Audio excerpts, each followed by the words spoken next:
Imagine कीजिए भारत का एक नेशनल पार्क जो एक साथ यूनेस्को वर्ल्ड हेरिटेज साइट भी है और टाइगर रिजर्व भी है, एलिफेंट रिजर्व भी है, बायोस्फीयर रिजर्व भी है और यहाँ टाइगर, एलिफेंट, गोल्डन लंगूर, पिग्मी हॉग और 500 से अधिक बर्ड स्पीसीज पाई जाती हैं।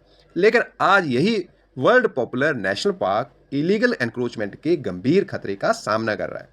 हेलो फ्रेंड्स, आज हम बात करेंगे मानस नेशनल पार्क की, जहां हाल ही में गुवाहाटी हाई कोर्ट ने असम गवर्नमेंट और बोडोलैंड टेरिटोरियल काउंसिल को बिल्कुल क्लियर कट ऑर्डर दिए हैं कि फ्रेश एनक्रोचमेंट्स को तुरंत रोका जाए विद इमीडिएट इफेक्ट। लेकिन ये केवल एक कोर्ट ऑर्डर ही नहीं है, ये बायोडाइवर्सिटी कंजर्वेशन, एनवायरमेंटल गवर्नेंस और सस्टेनेबल डेवलपमेंट से जुड़ा एक बहुत ही इंपॉर्टेंट मुद्दा है। तो आइए इस पूरे विषय को यूपीएससी सर्विसेज एग्जामिनेशंस के दृष्टिकोण से बिल्कुल डिटेल में समझते हैं। सबसे पहले हम देखते हैं कि मानस नेशनल पार्क समाचारों में क्यों है। हाल ही में गुवाहाटी हाई कोर्ट ने एक पब्लिक इंटरेस्ट लिटिगेशन यानी कि पीआईएल की सुनवाई करते हुए असम गवर्नमेंट को ऑर्डर दिया कि मानस टाइगर रिजर्व के भीतर किसी भी प्रकार का नया इलीगल एनक्रोचमेंट नहीं होने दिया जाएगा। कोर्ट ने यह भी साफ किया कि इलीगल ऑक्यूपेशन की पहचान की जाए, एनक्रोच्ड लैंड की मॉनिटरिंग की जाए और जो भी रिलेटेड डिपार्टमेंट जो है वो स्टेटस रिपोर्ट प्रेजेंट करें। और कोर्ट ने केवल असम गवर्नमेंट ही नहीं बल्कि बोडोलैंड टेरिटोरियल काउंसिल, जिसको बीटीसी भी कहा जाता है, ministry of environment, forest and climate change और नेशनल टाइगर कंजर्वेशन अथॉरिटी, जिसको एनटीसी कहा जाता है, और field director of Manas tiger reserve को भी नोटिस जारी किया। और रिपोर्ट के अनुसार पानीवाड़ी और बेटवाड़ी लैंडस्केप में लार्ज स्केल एनक्रोचमेंट्स की कंप्लेंट सामने आई है और इसलिए कोर्ट ने प्रिवेंटिव एक्शन पर विशेष जोर दिया। अब थोड़ा सा हम मानस नेशनल पार्क के बारे में जान लें। तो ये असम राज्य में स्थित है और इसकी जो है नॉर्दर्न जो बॉर्डर है वो सीधे भूटान से मिलती है। और ये सबसे इम्पोर्टेंट बात तो ये है कि भूटान का जो रॉयल मानस नेशनल पार्क है और भारत का मानस नेशनल पार्क जो है वो मिलकर एक कंटिन्यूअस प्रोटेक्टेड लैंडस्केप बनाते हैं, यानी कि इसे ट्रांस बाउंड्री कंजर्वेशन का एक उत्कृष्ट एग्जाम्पल माना जाता है।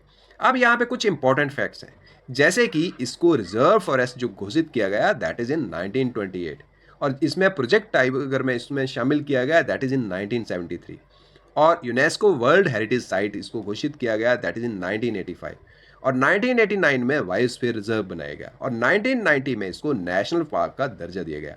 यह भारत के उन चुनिंदा प्रोटेक्टेड एरियाज में से एक है जिन्हें एक साथ कई इंटरनेशनल रिकॉग्निशंस जो है वो प्राप्त है।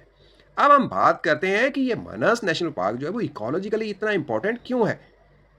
इसमें बायोडाइवर्सिटी बहुत बड़ा एंगल है। मानस नेशनल पार्क को ईस्टर्न हिमालय बायोडाइवर्सिटी हॉटस्पॉट माना जाता है। यहाँ पाए जाते हैं royal Bengal tiger, Asian elephant, Indian rhinoceros, clouded leopard, golden langur, hispid hare, pygmy hog और बंगाल फ्लोरिकन। और इसमें दो स्पीसीज तो बहुत ही विशेष रूप से यूपीएससी के लिए इंपॉर्टेंट है।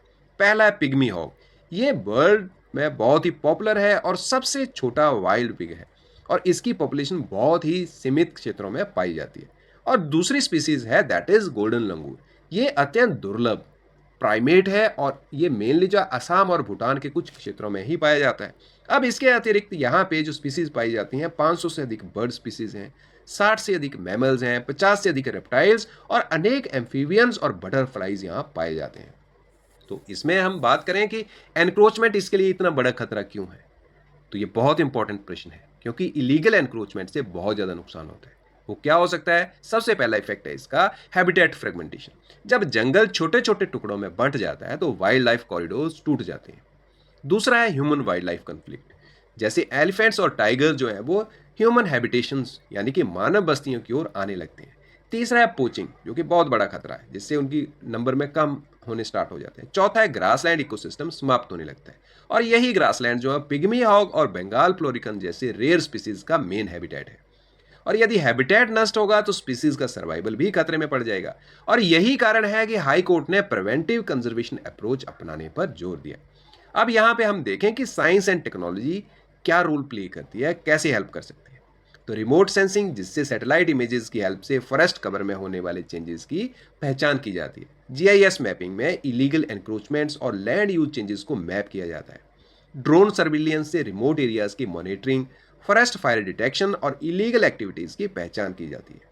कैमरा ट्रैप्स से टाइगर पॉपुलेशन एस्टिमेशन के लिए यूज़ किया जाता है। हर टाइगर की स्ट्राइप पैटर्न यूनिक होते हैं, बिल्कुल फिंगरप्रिंट की तरह।